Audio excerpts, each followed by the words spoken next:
안녕하세요. 반갑습니다. 훈련을 통한 국어, 답이 보이는 국어, 웅쌤 국어의 최광욱 선생님입니다. 자, 수능 실전 세 번째 강의고요. 9번째 강의인데 여러분 이제 선생님과 함께 혹시 첫 번째, 두 번째 실전 6개 작품을 함께한 친구들의 경우 이 세 번째 강도요. 이 세 번째 즉 아홉 번째 강의죠. 9번째 강의인데 실전 세 번째 강의입니다. 이 실전 세 번째 강에서도 여러분들이 자, 그간 연습했던 요소들과 내용들을 근거로 해가지고 작품들을 어떻게 포인트를 잡고 그 근거들을 가지고 문제로 연결할 것인가 또 한번 확인을 할 건데, 자, 이번 강에서는 여러분들이 이제 필요로 하는 소설적인 어떤 내용 중에 그다음에 이제 시대적인 어떤 갈래들 중에서 굉장히 좀 중요한 부분들을 다루고자 합니다. 충분히 선생님과 함께 계속 따라와 주셨으면 좋겠고, 그다음에 이제 이번 강 끝나고자 마지막 강에서도 현재 소설 전반적인 파이널을 정리할 건데 끝까지 마지막까지 여러분 놓치지 않고 쌤과 함께 한다면 그래 적어도 현재 소설만큼은 자 쌤과 함께 하니까 웅쌤과 함께 하니까 현재 소설만큼은 난 자신이 있어요. 뭐가 나오든 간에 현재 소설은 풀 수 있어요. 라는 여러분들이 되시길 간절히 바랍니다. 첫 번째, 봄봄이라는 작품이에요. 너희들 이 김유정 작가는 한 번 정도 정리를 해놓고 갈 필요가 매우 있는데, 기본적으로 김유정이라는 작가는 여러분 원래 그 학교에서 정리하기도 아마 이렇게 정리했을 겁니다. 향토적이다, 해학적이다. 그죠? 해학과 풍자가 있다. 뭐 요 정도의 개념은 좀 있을 거예요. 만약에 이제 요것도 없어요. 저는 그냥 김유정 하면 뭐 탤런트 아닌가요? 뭐 요런 생각을 갖고 있다면 반성하셔야 돼요. 스스로 철저하게 자아 성찰을 하시기 바랍니다. 탤런트 아니고요. 그 김유정이라는 사람은 기본적으로 어렸을 때부터 약간 좀 이게 말더듬이라고 그러죠. 조금 이제 장애가 있었어요. 말더듬이는 장애라고 해야 되나? 이게 불편함이 있었어요. 근데 이제 말더듬이 불편이 있어가지고 요걸 이제 치료 목적으로 뭐 치료도 다녔다고 해요. 근데 이제 이게 잘 안 됐죠. 그러니까 주변 사람들한테 그런 그 뭐랄까요, 소통의 장애가 조금 있었겠죠. 그러니까 항상 외로움이 좀 있었고 그게 하나 이제 컴플렉스였는데, 그러다가 이제 처음으로 이제 사랑을 시작하게 됐는데 그 사랑 또한 잘 되지 않았죠. 예.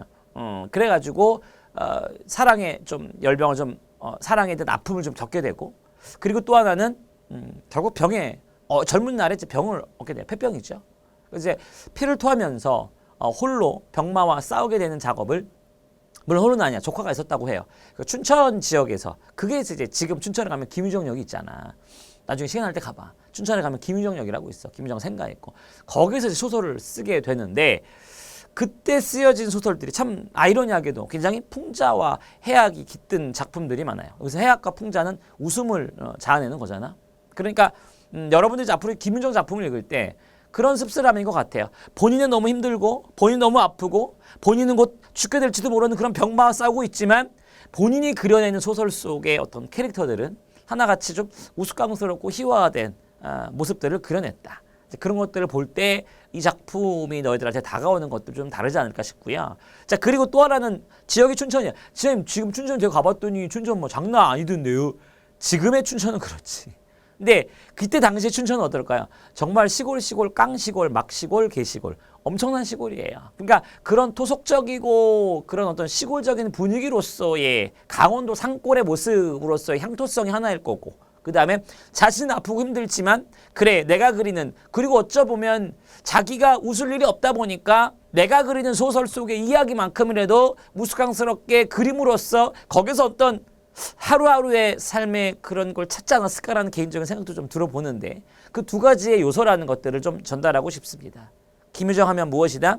향토. 좀 외워지죠 이제. 그러니까 이해가 되죠. 작가의 삶을 아니까 작가의 특징이 이해가 되죠. 그러니까 김유정 이꼴, 김유정 이꼴 향토해악, 향토해악 이렇게 외우는 게 아니라 작가의 삶을 좀 이해하고 나면 그가 이렇게 작품을 쓸 수밖에 없었구나, 혹은 쓰게 된 이유가 이런 거였구나라는 것들을 머릿속에 이렇게 공부하는 게 현대소설 공부 잘하는 거지. 훌륭합니다. 자, 김유정의 봄봄이라는 작품인데 여기서 점순이가 나오네요. 장애님이 나오네요. 그죠? 나가 나오네요. 맞아? 쌤이 이렇게 훈련하라고 한 거 맞아? 나 체크하고 인물 체크하고 하라고 그런 거 맞아? 야, 이렇게 해라고 해놓고 내가 다르게 하면 내가 나쁜 놈이지. 이렇게 해라고 해놓고 그렇게 지금 해주고 있잖아. 너희들도 이렇게 하면 되는 거야 그러면. 그지? 그렇게 문제 풀면 되는 거야. 그지? 나가 나왔어 뭐야? 나가 나왔어 뭐야? 서술자 작품 안에 있네. 맞아? 자 그러면 나랑 점순이 장인님이 가장 메인 어떤 그 사람이다. 이 소설에서 가장 중요한 인물적인 요소들이다 라고 본다면 기본적으로 나는 서술자가 안에 있는데 아침상을 가지고 나올 때 오늘도 또 얼마나 밥을 담았는가 그리고 밥보다 더 더부룩하게 담았다 수부룩하게 담았다 나무는 점수지가 틈틈이 해오니까 두제접 그 다음에 장인님이 한 사발 외에 더 주지 말라고 해서는 안 된다 그런데 점순이가 그 상을 내 앞에 내놓으며 제말 쿠장님한테 갖다 나온 그의 엊그제 어쩌고 저쩌고 장인이 뭐야? 내 부인의 아빠잖아. 그지? 그러면 나하고 점순이의 아빠라는 얘기예요. 그죠? 그럼 실질적으로 이 상황은 뭐냐면 장인님이라고 칭하는 이 사람이 장인님과 그 다음에 나의 갈등 구조가 사실은 굉장히 가장 크고 이 장인의 딸이 점순이야. 장인의 딸이 점순이야. 점. 그치? 이렇게 썸이 아니라 점. 그치? 그러면 나는 되게 어수룩한 캐릭터인 거야. 왜 어수룩한 캐릭터냐면 장인한테는 딸이 있는데 점순이란 딸이 있는데 좀 나이가 좀 어리죠. 집에 일을 할 사람이 없는 거지. 그래서 나한테 제안을 하죠. 너 우리 집에 가서 머슴살이를 좀 아니야. 너 결혼시켜줄게. 이 제안을 먼저 했겠지. 너 결혼시켜줘. 결혼하고 싶지. 맞아요. 극적 했겠지. 단 조건이 있어. 결혼시켜주긴 하는데 결혼을 하게 되면 넌 내 사위잖아. 그지? 내 사위가 될 거니까 어차피 우리 가족이잖아. 패밀리잖아. 패밀리 사이에 무슨 돈을 받니. 그러니까 우리 집에 와가지고 일단 먼저 일을 해. 그럼 내가 결혼시켜줄 테니까. 내 딸 괜찮아. 이쁘게 생겼어. 근데 단 내 딸이 아직 나이가 좀 있고 키가 너무 작아 아직. 그러니까 내 딸이 좀 키가 크면 너랑 결혼을 시켜줄 테니까 그때까지는 어차피 결혼시켜줄 거니까 그때까지 우리 집 좀 일 좀 해. 무료로 공짜로. 그러니까 내가 뭐 괜찮은 것 같아. 어차피 결혼할 거니까. 어차피 장인님이잖아. 어차피 가족 될 거잖아. 그러니까 공짜로 할게 해가지고 무료로 공짜로 일을 시작하게 된 거지. 머슴살이 시작하게 된 거지. 정말 엄청나게 일을 해요. 그런데 시간이 흘러도 이놈의 점순이는 키가 안 크네. 왜? 성장판이 다쳤거든. 키가 안 크네. 일이 너무 빡세네. 그래가지고 장인님 찾아가죠. 장인님아, 이게 좀 아닌 것 같다. 언제 결혼시켜줄 거야? 나 지금 너무 힘들다. 그러니까 장인님이 조금만 참아줘. 일 시켜줄게. 그러니까 결혼시켜줄게.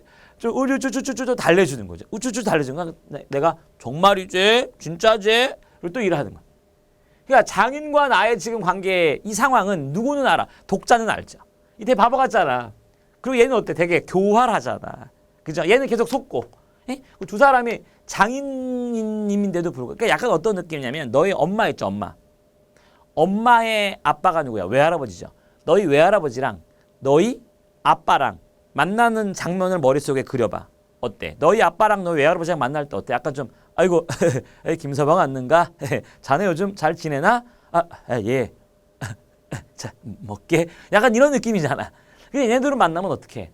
막 헤드락 걸고 막 야야 막 이러고 막 둘이 막 싸우고 막 여기서 우리가 해학적인 요소가 또 하나 있는 거야. 그러니까 장인과 나의 그런 어떤 육체적인 어떤 그런 싸움이 나오는 장면, 나의 어수룩한 장면, 거기서 우리는 해학이 발생한다는 거.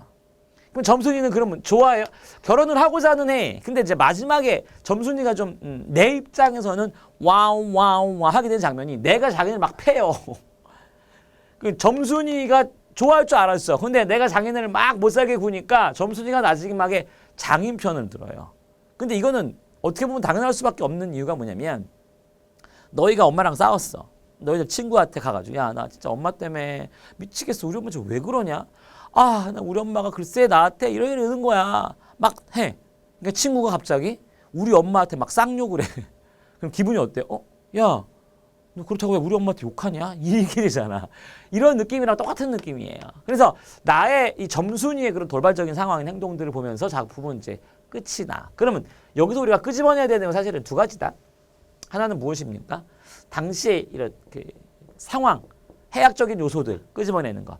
그지? 그 다음에 내가 어떤 캐릭터로, 여기서 봅시다. 난 저쪽 향을 보면서 외면하고 내 말로 어떡한담? 쇠물 잡고 그냥 너 이 바보야. 얼굴에 빨개지면서 성얼리면서 새속 튀어나왔다. 새끼처럼 가벼웠을 것이다. 나왔죠. 올칼은 성내 꼭 시켜주마. 앞말 말고 가서 뒷골목 콩밭이다 가라라. 이게 뭐야? 사실 이 장인이 하고 싶은 말은 이 앞에 말에 있을까? 뒤에 말에 있을까? 뒤에 말에 있겠죠. 봐서 콩밥이나 빨리 가라. 이게. 그러니까 이런 말을 하는 게 사실상 나의 캐릭터가 이런 말을 들었을 때 웃기고 있네. 내가 네 말을 어떻게 믿어야 정상인데 이걸 믿죠. 이걸 믿죠. 알았어요. 그러면서 계속 회유하는 장면. 그럼 여기서 인물의 성격이 그려지는 거죠. 인물의 성격은 무엇을 통해? 대사를 통해, 행동을 통해 우리가 알아맞힐 수 있었다는 것이. 자, 등을 떠들 사람이 누구냐? 나는 장인님이 너무도 고마워. 너무도 고마워. 여기서 해악이야. 고마워. 이게 지금 고마워야 되는 상황이야. 웃긴 거지. 그죠? 눈물까지 났대요. 이런 거에서 나의 성격이 나오는 거죠. 나의 성격. 점소녀를 남기고 이제 내쫓게 된 뜻밖의 말을 듣고 빙장님, 이 빙장님이 뭐예요? 이런 거는 잘 아셔야 돼요. 상식인데 여기서 빙장님이 이제 자기를 말해. 자기님을 조금 이제 다르게 좀 표현하는 부분이죠. 그렇게 했을 때 이것도 사실 좀 약간 낮춰서 부르는 거기 때문에 나의 성격을 알 수가 있죠. 자, 맹세하거나 부랴부랴. 그러나 이때, 그러나 또 나왔네. 그러나 이때 그걸 모르고 장인님은 원수를 여기서 잔뜩 잡아다겠다. 이놈아 나라 바로 이런 장면. 이런 장면에서 우리는 뭘 정리할 수 있는 거야? 해학적인 부분들을 확인할 수가 있는. 해학. 응? 뭐예요? 서로 이제 몸싸움을 하는 거지. 그죠? 여러분들의 아빠랑 여러분들의 외할아버지랑 서로 막 헤드락 걸고 막 이러는 거.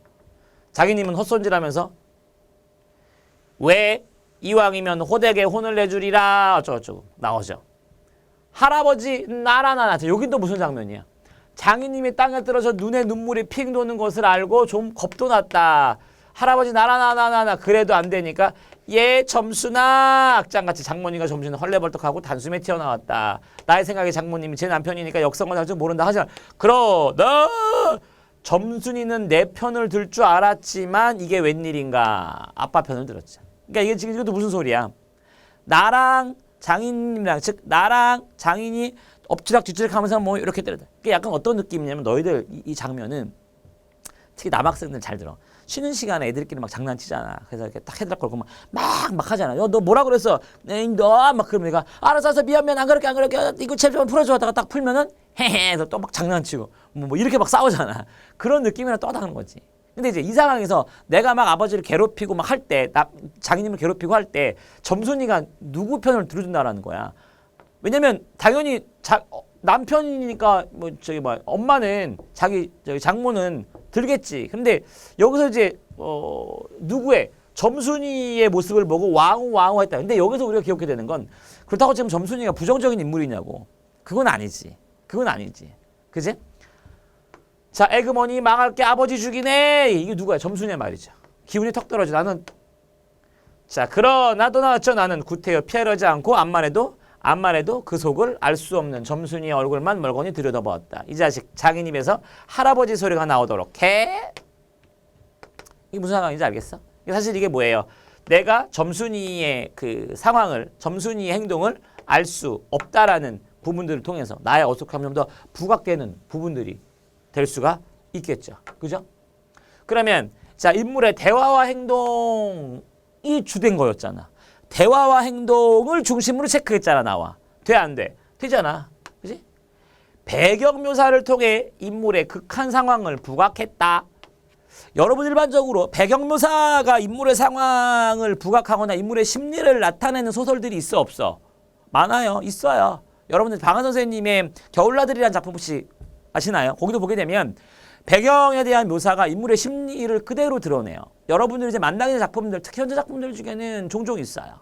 그리고 인물의 갈등과 관련된 배경 묘사도 굉장히 커요. 막 비가 와, 천둥이 쳐. 그럼 갈등이 막 심화되고 고조가 돼.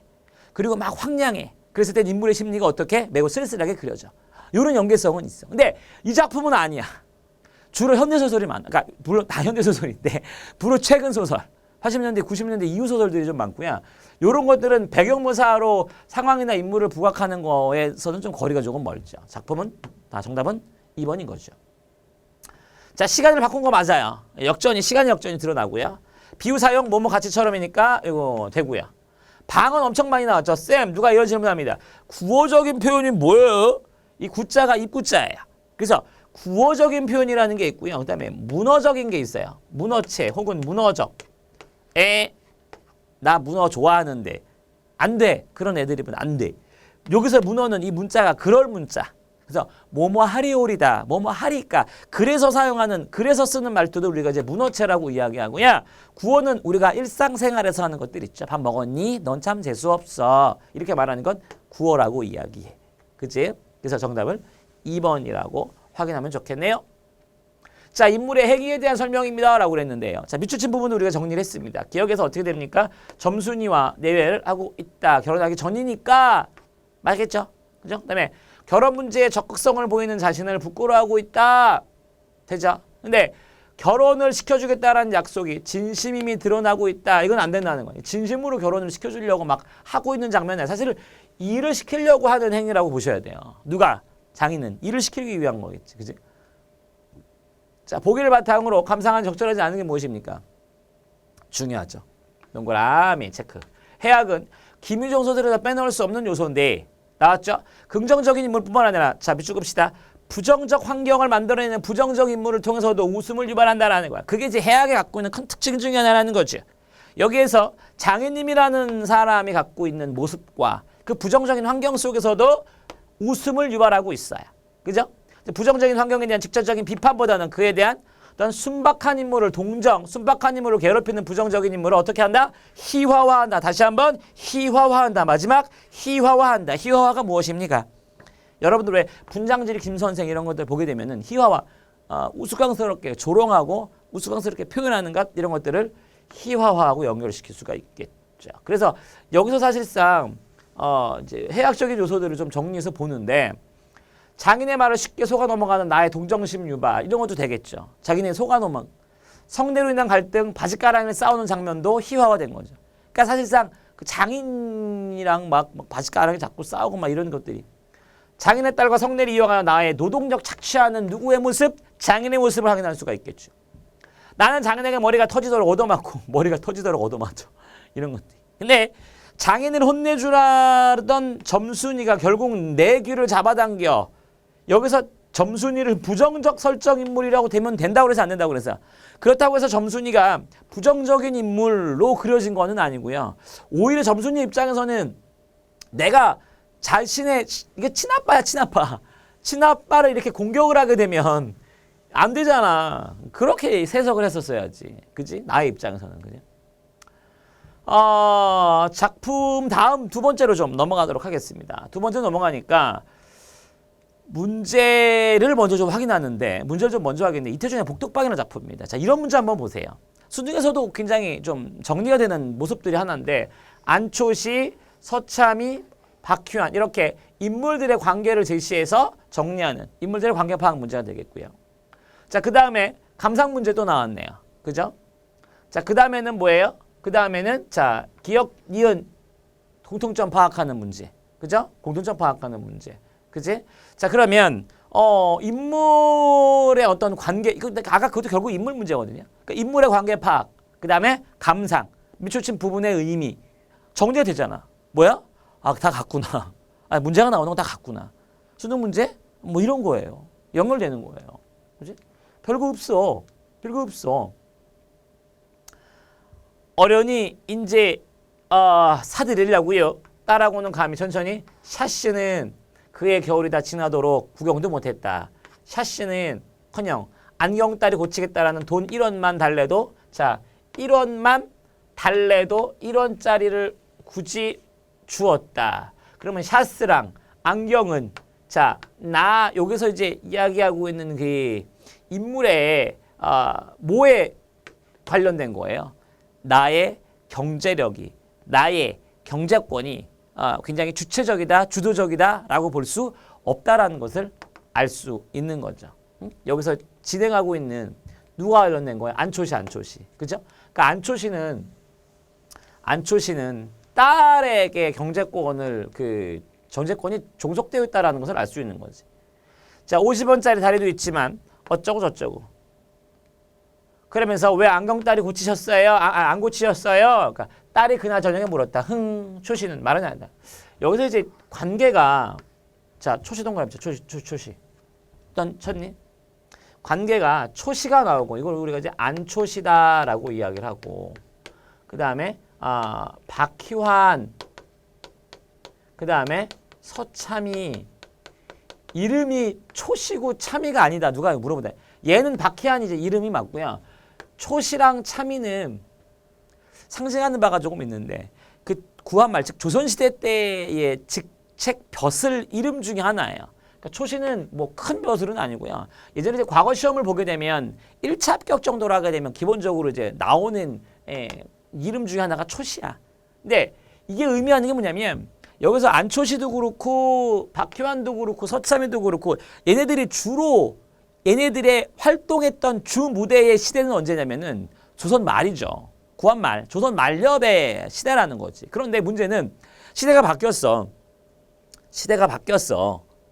조선에서 일제강점기 즉 1900년대 초반으로 넘어가면 시대가 이제 전통이라는 그 방식에서 현대 문명 자본 체제로 바뀌게 된다는 거야. 그러면 기존에 가장 자신들의 메인을 전통 방식으로 살았던 이들에게 있어서 자본주의 체제가 들어오는 그 시대에 얘네들이 바꿔야 되겠죠. 이게 요즘하고도 좀 걸맞는 건데 요즘은 이제 무슨 시대입니까? 4차 산업혁명, 4차 산업혁명. 근데 사실 디지털 시대다.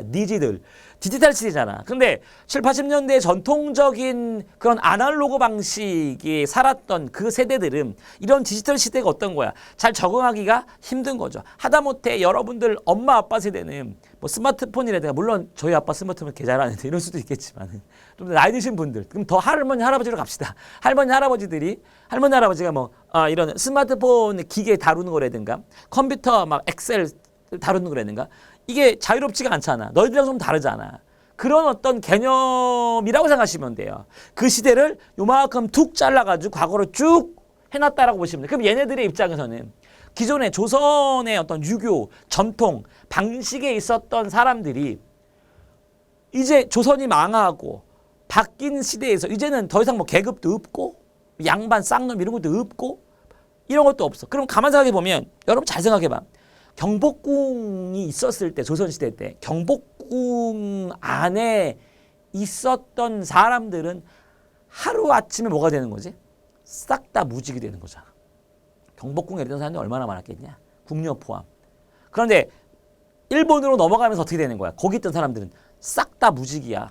싹 다 할 일이 없어. 그럼 그 사람들이 뭐 먹고 뭐 하고 사냐고. 이? 초시, 참이 이런 사람 뭐 먹고 사냐고. 그래서 선택한 게 복덕방이라는 거였지. 복덕방이라는 건 지금으로 치면 누가 또 복덕방을 모르대? 부산이래. 부동산 중개. 이거야. 근데 이때 당시 이제 초시는 딸은 좀 잘 나가. 딸은 이제 새로운 세대니까. 딸은 무용하고 해가지고 좀 잘 나가는데. 그래서 돈이 없어. 가난해. 그런데 본인이 나름 조선시대 때는 그래도 잘은 아니겠지만 어느 정도 좀 살았겠지. 그러니까 그 자신의 또 경제적인 부분들을 좀 찾고 싶은 거죠. 그래서 서참이보다는 좀 못 사는데 얘가 그러니까 얘네들의 상황은 뭐냐면 복덕방에 하고 나 셋이 모여가지고 장기나 두고 이런 사람.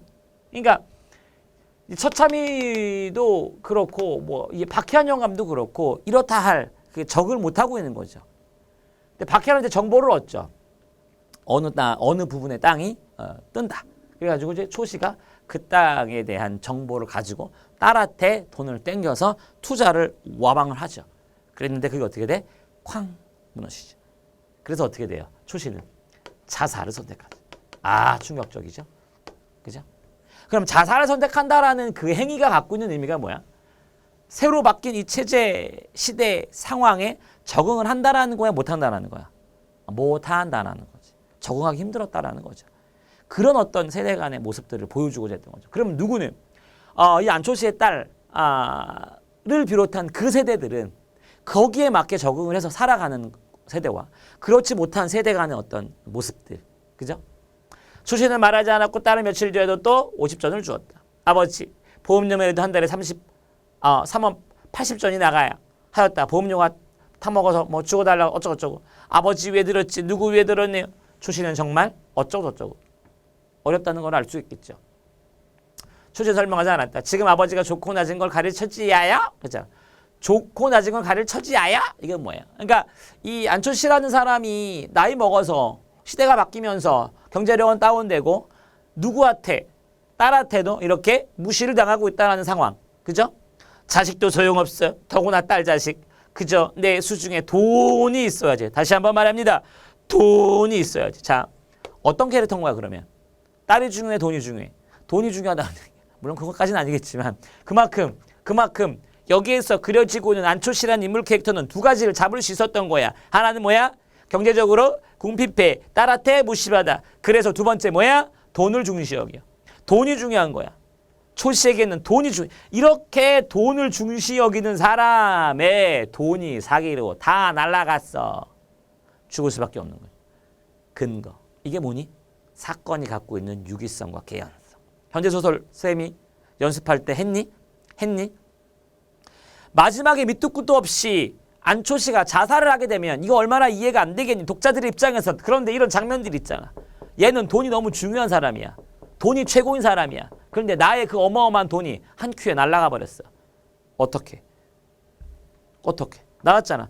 돈의 기묘성은 날로 더욱 심각하게 느꼈다. 돈의 기묘성이라는 게 뭐야? 돈이 그만큼 중요하다. 돈이 갖고 있는 그 힘을 초신은 날로 심각하게 느꼈다라는 것은 돈 없으면 안 된다? 돈이 최고다라는 건데 그 돈이 날아갔다고. 그러니까 그게 결국 자살로 이어질 수밖에 없었던 거야. 그래서 너희들도 무엇 때문에 혹은 누구 때문에 공부를 하거나 무엇 때문에 하거나 그러면 좀 힘들어. 그게 사라지게 되면 이유가 없으니까. 나 때문에 항상 왜 내가 공부하는가? 내가 왜 이걸 하는가? 잘 생각하셔야 돼. 그죠? 돈만 가지면 좋은 세상인가? 초신은 이날 박희한 영감에서 나왔죠. 박희한 영감 동그라미. 박희한 영감에 들은 이야기를 딸에게 하였고 실패를 했을지라도 그래 10수년 상업 어쩌고저쩌고 하게 됐다. 박희원 영감에게 정보를 얻어서 투자를 하게 된다라는 근거가 나옵니다. 딸은 즉석에서 머릿속에서 이내 잊혀지지 않았다. 딸 편이 먼저 이야기를 다 꺼냈고 초씨가 박희한 영감에게서 묻던 이상으로 시시콜콜 그러면 초씨는 박희한 영감 이상 손가락으로 가리키듯 설명하였고 1년 안에 성장. 박희한 영감 때문에 투자를 하게 되죠. 순이익이 날 것이라고 장담했다. 사흘 안에 연구소집을 기뻤다. 서참이라는 인물 나오죠? 그러면 세 인물이 나오네. 인물 동그라미 치라고 그랬죠? 세 명의 인물이 나왔죠? 그 세 명의 인물의 관계와 구조들 체크해드렸죠. 자, 서참이 이놈 은근히 멸시했겠다. 날 은근히 멸시했겠다. 상황도 나왔죠. 그러면 나는 입장이 뭔지 아까 체크했고 나는 박희한한테 정보를 얻은 관계였고 그죠? 그 다음에 서참은 어떻게 했다? 날 은근히 멸시했어. 그러면 안초씨 입장에서 서참이에게 뭐야? 보란듯이 보여주고 싶었던 거죠. 야, 너 나 무시하냐? 너 나 호구로 보냐? 나 안초씨야. 하고 싶었던 거죠. 그러면 두 가지의 개념이 있었던 거네요. 돈이 너무 중요했고 서참이의 무시에 나도 무언가를 보여주고 싶었겠고. 근데 그 두 가지가 한 큐에 싸그리 무너지면서 그는 자살로 연결이 됐던 거죠. 내 굳이 널 지켜 내 어쩌죠. 내깟 놈이 탄식할 뿐이었다. 밥보다는 술과 담배가 그리웠다. 물론 자 안경다리는 그저 못 고쳤다. 왜 못 고쳐? 나의 능력이 없으니까. 그러면 기업관 이유는 모두 누구? 딸의 경제권에 내가 종속되어 있다라는 걸 알려주는 요소일 수밖에 없겠네. 그죠? 추석 가까운 날 새마다 그때가 맑았다. 하늘은 천리같이 튀었는데 조각구름 여기저기 널렸다. 어떤 구름은 깨끗이. 안초씨는 이번에도 자기의 때 묻은 적삼 생각 그러나 이번에는 소매 끝이 떨어졌다. 고요히 흘러내리는 눈물을 소매를 닦았을 뿐이었다. 참 어떻게 보면 되게 좀 안타까우면서 안쓰럽고도 혹은 조금 슬픔이 묻어나는 인물들의 확인해 볼 수가 있는 요소였을 텐데요. 인물들의 관계를 조금 볼게요. 안초씨와 서참이의 관계 확인했죠? A, B, C. 자 문제 봅시다. A. 안초씨는 돈의 중요성을 점검한다. 나왔나 안 나왔나? 나왔나 안 나왔나? 밑줄 걷나 안 걷나? 밑줄 걷죠. 확인했죠. 정리됐죠. 훈련됐죠. 되는 거죠. A는 투자의 실패를 B 탓으로 돌렸다. 나왔어 안 나왔어? 탓으로 돌렸어? B로 인하여 투자를 하게 된 거는 맞는데, 즉 박희한 영감 너 때문에 내가 이렇게 됐어. 네가 잘못이야. 너 내 돈 내라. 라는 거 있어 없어? 없어요. 실제로 그렇게 하지도 않았고요. 정답은 2번이죠. 쉽죠? 그 다음에 A는 C로부터 얻은 정보를 고지고대로 믿었죠. 그 다음에 자 B는 B는 A에 비해 경제적으로 사정이 나은 편이다. 맞죠? 사정이 나은 편이죠. 누가? 서참이는. 그래서 무시.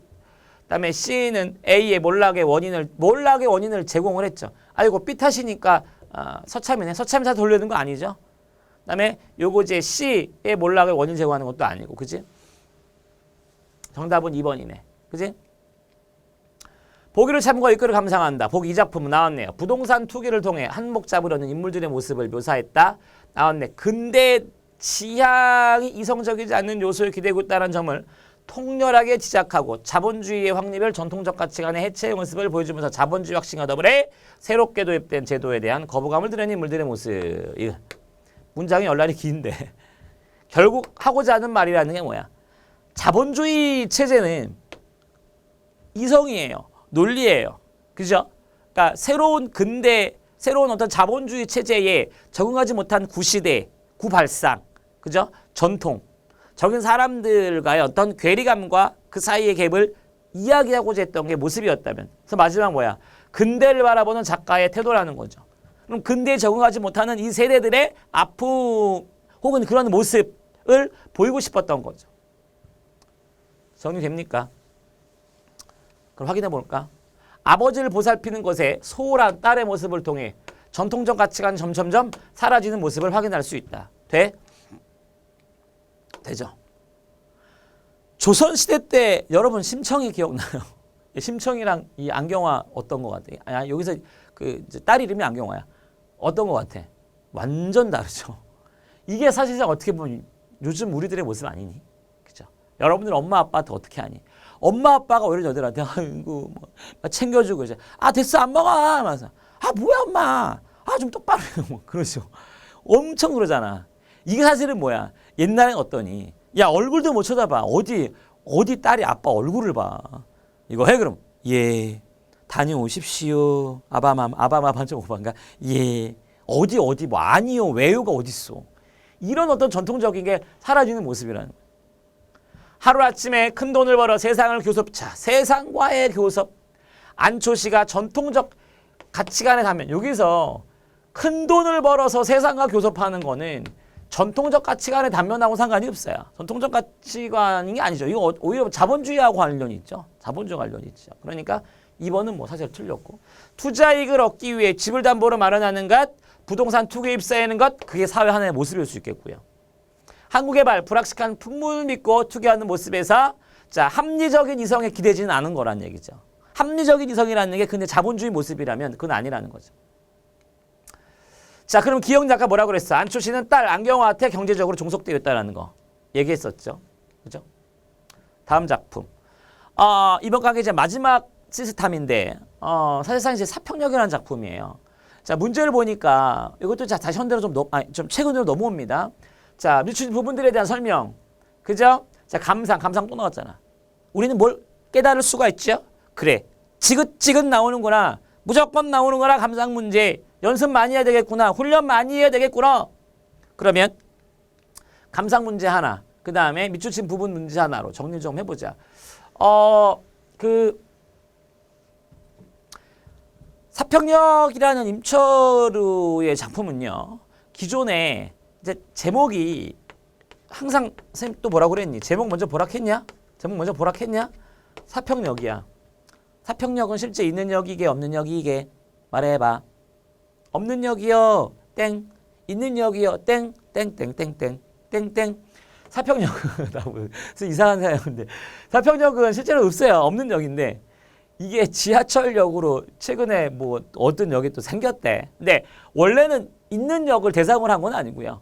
없는 그 가상으로 작가가 만드는 역인데 사평역이라는 게 최근에 어디더라? 분당선인가 어딘가에 뭐 생겼대. 그래서 어떤 애가 내가 수업할 때 사평역을 이제 가상으로 만들어낸 역이었더니 지가 핸드폰으로 쳐봐. 아, 쌤 여기 있잖아요. 막 또 이러더라고. 근데 그거는 그 역을 토대로 그 지하철역을 토대로 만든 건 아니고 간이역을 하나 임의의 가상의 공간으로 이제 작가가 해놓은 거지. 근데 원래 이제 사평역이라는 게 시에 있어요. 시에 사평역에서라는 그 국제구의 시에 있고요. 그 시를 읽고 굉장히 좀 이렇게 탁 꽂혀가지고 이 소설을 쓰게 된 게 큰 작품. 그래서 이제 여러분들 좀 내신 문학적으로 좀 이적을 좀 건드리면 사평역이라는 시와 사평역에서라는 시와 사평역이라는 소설 두 개를 이렇게 비교하는 게 내신 문학에서는 좀 많이 나와요. 그러니까 시라는 갈래가 갖고 있는 특성과 소설이라는 갈래가 갖고 있는 특성. 그러니까 이 상황을 시로 표현할 때, 시의 갈래로 표현할 때는 이렇게 되고 이걸 소설의 갈래로 표현할 때는 이렇게 돼라는 것들을 비교하는 방식으로 그려지는 게 하나가 있어. 알아두면 좋겠네. 그래서 사평역은 한마디로 시골 간이역이야. 그런데 이 간이역은 그냥 역이 아니라 무슨 부산역, 대구역, 동대구역 이런 큰 역이 아니라 그냥 급행열차 같은 경우는 지나치는 작은 간역이라는 거죠. 그것이 바로 이 작품 속에 드러난 등장인물들의 삶, 소시민들의 모습과 관련이 있을 것 같아. 그러니까 빨리빨리 가는 그런 어떤 상황 속에서 천천히 가는 그런 혹은 좀 잊혀지게 되는 그런 간역의 모습. 그리고 이 간역에서 난로를 쐬고 있는 그런 서민들, 소시민들의 하나하나의 삶의 모습들이 막 그려지고 있거든요. 그런 것들을 통해서 좀 소외된 자들의 모습, 그죠? 시민들, 소시민들의 모습. 대합실, 기차를 기다리는 역이야, 그죠? 대합실에 잠에 있는 사람들도 다섯이다. 한가운데 톱밥 난로가 있다. 세 사람이 달라붙어 있고 난로는 양철 두 개가 있고 난로는 이렇게 따뜻함을 쬐는 거겠지. 겨울밤 찬 공기를 덮게는 어림도 없을 듯하다. 뭘 알려주고 있죠? 자, 여기서 내가 체크한 대합실, 겨울밤 이런 것들을 체크를 하고 세 사람 등장인물이죠? 그죠? 그럼 이들은 소시민이겠고 겨울밤이라는 시대적 지금 현재 처해진 상황 속에서 따뜻함이라는 그 작가의 시선으로 연결할 수가 있어야 된다는 얘기죠. 음울한 표정이 있었다. 자, 나왔죠. 사내. 그러네. 대학생. 그러네. 그럼 뭐야? 그럼 뭐야? 소설자는 작품 밖에 있는 거네. 전작 작가 시점에서 등장하는 인물들의 상황들을 표현하고 있는 거네. 사내는 다시 한 줌의 톱밥을 불빛 속에 던져 넣고 있었다. 자, 안악내 서울 여자. 시골 간이역의 난로 주변에 다양한 인간 군상들, 다양한 소시민들이 모여서 불을 쬐고 있는 장면이네. 그들은 열차를 기다리고 있는 거고 그들이 처한 건 겨울밤이고 어떤 건지 느껴져? 대합실에서 그때까지 기다리고 있던 승객들은 반가움보다 차라리 피곤함과 허탈감. 늙은 역장은 하얗게 눈을 맞으며 깃발을 흔들어 출발을 했는데 천천히 가기 시작했다. 얼핏 누군가가 들어가지 않고 열차 난간에 서 있었다. 큰하늘이 얼었다. 고개를 숙였다. 손잡이를 위태 이내 열차는 어둠 속으로 길게 가버렸다. 역장은 문득 그녀가 걱정스러웠고 나왔죠. 올 혹독한 추위는 아직 얼어 죽지 않고 여기까지 흘러왔다는 사실에 신기했다. 꿈이라도 꾸는 때국물 여자의 입술 한기퉁이를 보일락 말락. 자, 그러면 역장이라는 사람과 관련된 것도 나오고 그 다음에 제시된 인물들이 나오는데 자, 마지막에 이런 얘기로 해요. 자, 눈은 밤새 내릴 모양이었다. 자, 기본적으로 기억, 니은. 아까 기억은 뭐였죠? 비유적 표현. 대합실의 주변 풍경 드러냈죠. 인물의 시선 이동. 되죠? 맞출 수 있겠죠? 행동묘사. 인물들이 지닌 정서하고 관련이 있을 거고. 그런데 리을에서 서로 대비되는 행동을 통해서 인물의 심리를 반어적으로 표현했다. 여러분, 반어가 뭐냐면 내 정서, 내 마음과 바꿔서 반대로 표현하는 게 반어야. 그거는 지금 되니 안 되니? 그거는 안 됐죠. 그리고 미음에서도 내면을 그대로 노출시켰죠. 그러니까 사실 이 두 개만 보더라도 답을 하나 지워야죠. 그대로 노출시키는 건 어떻게 또 반어가 되니? 답은 4번인 거죠. 자, 마지막인가요? 기차역은 나왔죠. 어디론가 떠나기 위해서 머무는 공간이면서 그러니까 설렘과 불안함이고 그리고 여기에 드러나는 등장인물들은 매우 조금 소시민적인 시민 그런 어떤 서민의 모습이라고 본다라는 거지. 그지? 자, 어둠을 삼켜버린 승객과 달리 어디론가 떠날 수 없는 역장의 좌절 욕망이다. 정답은 1번이었는데 마지막 장면에서 내가 밑줄 거드렸죠. 그래서 역장은 좌절적인 욕망을 의미하는 게 아니라 어떻게 보면은 좌절된 욕망? 즉 떠나고 싶은 좌절된 욕망이 아니에요. 떠나고 싶은 것 자체가 아니고 지금 현재 상황에서 그려지고 있는 그런 서민들의 혹은 소외된 자들의 상황적인 부분들에 대한 어떤 안타까움일 수가 있겠지만 뭐 떠날 수 없어서 욕망이 좌절됐다 이런 것들은 찾을 수가 없다라는 거죠. 그런 것들은 좀 내용 속에서 확인할 수가 있겠죠. 좀 찾아지니. 그러니까 요 사평역이라는 작품도 아까 내가 얘기했던 것처럼 뭘 체크하는 거야? 나의 유무 체크했고 등장인물들이 어떻게 그려져 있고, 그죠? 그다음에 갈래적으로 어떻게 되는지는 내신적으로도 중요한 부분들이고 알아놓으시면 도움이 되겠네요. 자, 우리가 9편 관련돼가 수능 지전을 정리했는데 다음 강의 3편을 더 마무리해가지고 10편 정리를 채울 거고요. 수능 파일에서 전체 여러분들 소설의 윤곽을 그려드릴 겁니다. 수고 많으셨고요. 다음 강의에서 마지막 만나도록 하겠습니다.